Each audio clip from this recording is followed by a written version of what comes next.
शं वरुणः शन्नो भवत्वर्यमा शन्न इन्द्रो बृहस्पतिः शन्नो विष्णुरुक्रमः ॐ शान्ति शान्ति शान्तिः।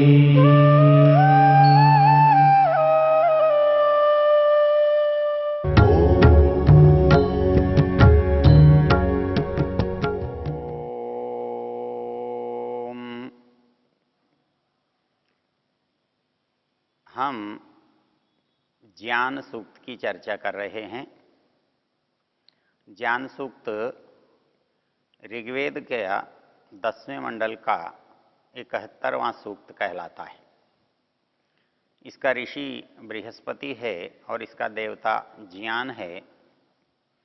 हमने पिछला मंत्र देखा था, उतत्वं सख्ये स्थिरपीतमाहुर नैनम हिन्वन्त्यपि वाजिनेषु अधेन्वा चरति माययैष वाचं शुश्रुवाम अफलाम अपुष्पा। हमने इसमें देखा था कि हम में से पढ़ने वाले लोगों में से एक गुरु के शिष्यों में से जो होते हैं उतत्वम सख्ये स्थिर पीतमा, उनमें से सब पढ़ते हुए भी एक विशेषण यहाँ दिया, स्थिर पीत, अर्थात जो उन्होंने पिया है, जो उन्होंने जाना है, पढ़ा है, वो उनका अपना बना है, उनके अंदर स्थिर हुआ है, उस ज्ञान को उन्होंने आत्मसात किया है, इसलिए वो स्थिर पीत हैं। तो उतत्वम सख्ये स्थिर पीतमाहु, जो मित्रमंडल है, सहपाठी गण हैं, उनमें से कोई एक वो उस ज्ञान का सर्वश्रेष्ठ ग्राहक बन जाता है, प्राप्तकर्ता बन जाता है। उसकी जो पहचान है, कसौटी है, वो क्या है? नैनम हिन्वन्त्यपि वाजिनेषु, जो ज्ञान है उसका वो स्वामी है, इसलिए यहाँ पर ऐसे व्यक्ति को वाजिनेषु ऐसा कहा है, वाजिना। तो वाज का अर्थ ज्ञान भी होता है, अन्न भी होता है, धन भी होता है। क्योंकि प्रसंग ज्ञान का चल रहा है, इसलिए यहाँ पर वाजिनेषु इस शब्द का अर्थ है वाक् संग्रामेषु। क्योंकि हमारा जो बल है, एक तो होता है शारीरिक बल, जो पाशविक है, ये ऐसा उपाय है जो बहुत असभ्य है। इसका एक दूसरे पर जो घातक परिणाम है वो शारीरिक चोट, आघात के रूप में हमको दिखाई देता है। लेकिन जो वाणी का है, वाणी का जो संग्राम है, ये बुद्धिमानों का है, बुद्धिजीवियों का है। और इसी से कोई व्यक्ति विजयी और कोई व्यक्ति पराजित होता है। कोई व्यक्ति सन्मार्ग और सदाचार और अध्यात्म का पथिक बनता है, कोई व्यक्ति इसी से सांसारिक व्यापारी बनता है। उसके अंदर जो क्षमता है ज्ञान की, ग्रहण करने की, उसके आधार पर वो सबसे अधिक होता है, ज्ञानवान होता है, समझदार होता है, पहचानने वाला होता है। तो उन्होंने कहा उतत्वम सख्ये स्थिरपितमाहुर्नैनम हिन्वन्त्यपि वाजिनेषु अर्थात ऐसे व्यक्ति को सभी चाहते हैं, पसंद करते हैं, जो उसे अपने साथ रखना चाहते हैं, जो उनकी बात को अच्छी तरह से कह सकता है, जो उनके पक्ष को स्थापित कर सकता है, दूसरे पक्ष के सामने वो प्रबल रह सकता है। इसलिए दूसरे व्यक्ति ऐसे व्यक्ति को पराजित नहीं कर सकते, उससे वो ज्ञान में उसका पार नहीं पा सकते। ये आधी बात मंत्र की उस व्यक्ति के लिए कही गई जो ज्ञानवान बना है, जिसने ज्ञान को अपने अंदर स्थिर किया है, संग्रहित किया है, आत्मसात किया है। इसका जो दूसरा भाग है मंत्र का, वो कहता है अधेन्वा चरति माययैष वाचम शुश्रुवाम अफलाम अपुष्पा। कहता है कि एक व्यक्ति पढ़ तो रहा है, लेकिन पढ़े हुए को वो समझ नहीं रहा है, आत्मसात नहीं कर रहा है, उसके अर्थ की गहराई तक नहीं जा रहा है, केवल वो शब्द को मात्र सुन रहा है, वो आंखों से देख रहा है, केवल अक्षर पढ़ रहा है, उसके अंदर जो तत्व ज्ञान है, छिपा हुआ है, रहस्य है, उसको वो नहीं पकड़ पा रहा है। तो कहता है कि उसके लिए वाणी कैसी है, इसकी एक उपमा दी है। वैसे भी अन्यत्र भी, साहित्य में भी, वेद में भी वाणी को गऊ कहा है, ज्ञान को भी गऊ की उपमा दी गई है। और इसलिए ऐसी धेनु, ऐसी गाय, संस्कृत में धेनु शब्द का अर्थ होता है जो गाय दूध दे रही है, अर्थात जिसका हमें लाभ मिल रहा है, जो ऐसी गाय है, उसको संस्कृत भाषा में धेनु कहते हैं। तो ये कहता है कि अधेन्वा चरति माययैष। जो व्यक्ति पढ़ा तो है पर समझा नहीं है, उसको अच्छी तरह से जाना नहीं है, आत्मसात नहीं किया है, तो वो क्या है? अधेन्वा चरति माया। जैसे एक गाय, गाय तो दिखती है लेकिन गाय होती नहीं है। जैसे कोई व्यक्ति चित्र की गाय को गाय तो कहते हैं, लेकिन गाय के लाभ तो उससे प्राप्त नहीं किए जा सकते, कोई दूध तो उसको नहीं दोह सकता।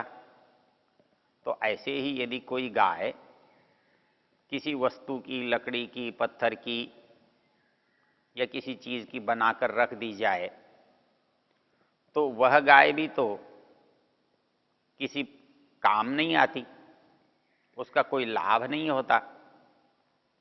कोई ये नहीं कह सकता कि इससे मुझे दूध की प्राप्ति होगी, इससे कोई पुष्टि बल की प्राप्ति होगी। वो गाय लकड़ी की हो, पत्थर की हो, चित्र की हो, कैसी भी हो, गाय तो है लेकिन माया की है। माया का अभिप्राय होता है कि जो वास्तविकता को छिपा दे और उसमें हमें भ्रम पैदा कर दे होने का, परंतु हो नहीं। तो शास्त्र कह रहा है, वेद कह रहा है, मंत्र उसका कह रहा है, अधेन्वा मायया एष चरति। ये समझता तो है कि मैं ज्ञान प्राप्त कर रहा हूँ, शास्त्र को पढ़ रहा हूँ, मंत्र को देख रहा हूँ, जान रहा हूँ, बोल रहा हूँ, लेकिन उससे प्राप्त उसे कुछ भी नहीं हो रहा है। आंखों से देखकर पढ़ नहीं रहा है, कान से सुनकर समझ नहीं रहा है। तो इसलिए कहा एष अधेन्वा मायया चरति, बस चल रहा है, विचरण कर रहा है। कैसे कर रहा है? अधेन्वा मायया। इसके लिए शास्त्र ने पीछे भी एक बात कही है। वो कहता है कि जैसे कोई व्यक्ति पुस्तक तो बहुत अच्छी अपने ऊपर रखे हुए है और उसको समझता नहीं है, तो उसके लिए एक जगह उपमा यास्क ने दी, यथा खरश्चंदन भारवाही भारस्य वेत्ता न तु चंदनस्य तथा शास्त्राण्यधीत्य खरवद वहंती। जो मूर्ख लोग हैं शास्त्र का पढ़ तो लेते हैं और मानो वो बिल्कुल खरवद वहंती, वो उस सारे शास्त्र को वैसे ही ढो रहे हैं जैसे कोई व्यक्ति किसी गधे पर चंदन लाद दे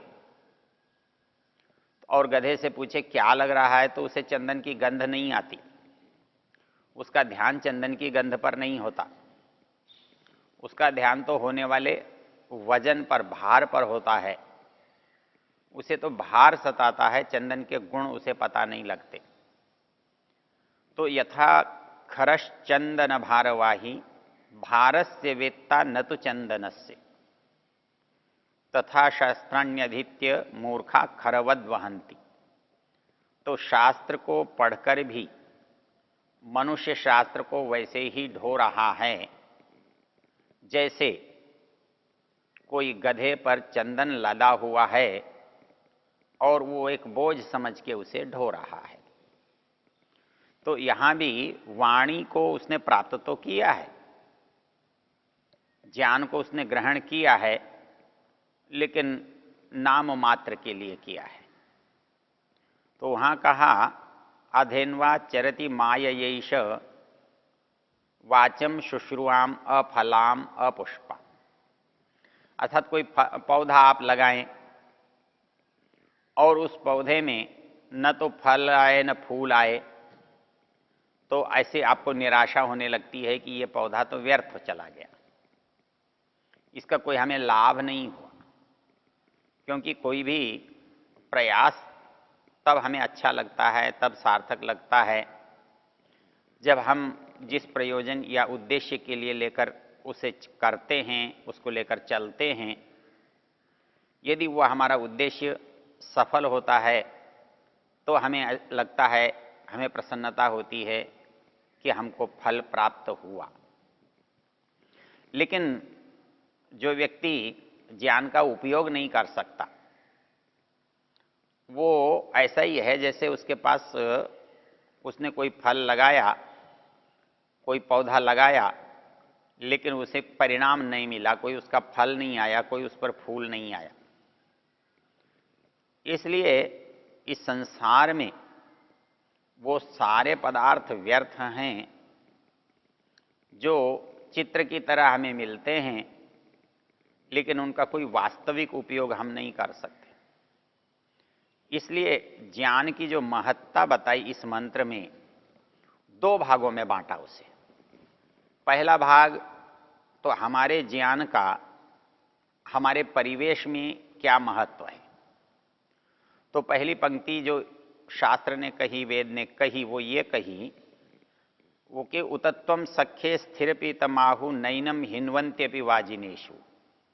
अर्थात ज्ञान से समाज में, साथियों में प्रतिष्ठा होती है, हम उनके लिए उपयोगी होते हैं और उसमें हमारी विजय होती है। तो जो ज्ञान का एक पक्ष है कि समाज में अपनी रक्षा करना, अपने पक्ष को सिद्ध करना, अपने पक्ष को प्रबल रखना, ये एक ज्ञान का परिणाम है। मंत्र के दूसरे भाग में जो बात कहता है वो ये कहा है कि मंत्र ज्ञान का तो हमने यत्न तो किया, हमने उसको पर समय लगाया कि उसको पढ़ा या उसको सुना, किंतु यदि ज्ञान का वास्तविक जो लाभ या प्राप्ति होनी चाहिए थी वो यदि नहीं हुई तो हमारे लिए वो व्यर्थ हो जाता है। अर्थात हम गाय को मूर्ति बनाकर रखें और दूध की आशा करें जो कि कभी पूरी होने में नहीं आएगी, तो वैसे ही लोग ज्ञानी बनने का यत्न करते हैं, पढ़ भी लेते हैं, सुन भी लेते हैं, लेकिन उसका उनको कोई लाभ या उपयोग नहीं होता। वो ज्ञान उनके साथ आत्मसात नहीं होता या उनके प्रयोग के लिए पर्याप्त नहीं होता, उनके प्रयोग में नहीं आता। इसलिए शास्त्र ने यहाँ जो बात को समझाया कि ये ज्ञान हमारे लिए अपने लिए भी उपयोगी है और उसके साथ साथ जिस परिवेश में, जिन साथियों में हम रहते हैं, उनमें रहते हुए हमारी प्रतिष्ठा को भी बढ़ाता है। इसके लिए संस्कृत में एक बड़ी सुंदर पंक्ति है। वो कहता है कि जो पूजा है, जो सत्कार है, स्वदेशे पूज्यते राजा विद्वान सर्वत्र पूज्यते। जो विद्या है वो सब स्थानों पर लाभदायक होती है, पूजनीय होती है, सम्माननीय होती है। और एक अर्थ में उन्होंने एक उपमा दी है, और उपमा ये दी है कि चाहे सबसे बड़ा हमारे समाज में, देश में राजा को समझा जाता है, लेकिन उस राजा के भी सम्मान की एक सीमा है। वो एक विशेष वर्ग, विशेष समुदाय, विशेष क्षेत्र के लोगों में ही सम्माननीय होता है, और वो उसके सम्माननीय होने का परिणाम है स्वदेशे पूज्यते राजा। राजा केवल अपने स्थान, राज्य, देश में ही पूजनीय है। उसकी अनिवार्यता पूजा की उसके देश के लोगों के बीच में ही है। लेकिन जहाँ तक विद्वत्ता का प्रश्न है, विद्या का प्रश्न है, जानने का प्रश्न है, तो ये कहता है विद्वान सर्वत्र पूज्यते। विद्वान जो है वो सभी जगह आदर पाता है, पूजा को पाता है, सत्कार को पाता है। तो इसलिए वेद कहता है कि उस ज्ञान के लिए हमें प्रयत्न करना चाहिए, और उस ज्ञान को पाने से हम दूसरे का भी भला कर सकते हैं और अपना भी भला कर सकते हैं। हमको वास्तव में मनुष्य बनाने का या मनुष्यत्व प्रदान करने का जो मुख्य आधार है, कारण है, वो मनुष्य का ज्ञानवान होना है। वो पशु से केवल एक ही अर्थ में अलग है कि वो विवेक रखता है, वो समझता है, वो जान सकता है।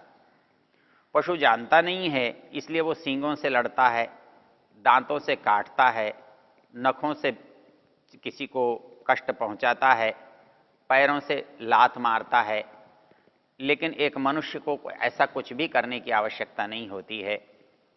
वो अपने ज्ञान से, अपनी बुद्धि बल से, अपनी वाणी से वो इस तरह से बोलता है, इस तरह से अपनी बात को कहता और रखता है कि उसी की बात से जय और पराजय, स्वीकृति और अस्वीकृति, हानि और लाभ सब उस शब्दों से ही हो जाता है। तो ये शब्दों से ही जो हो जाता है, इसलिए मनुष्य को ज्ञानवान होना चाहिए, और वो ज्ञान प्राप्त करने से मनुष्य दोनों ही स्थानों पर, अर्थात अपने परिवेश में भी और अपने यहाँ भी लाभ प्राप्त कर सकता है।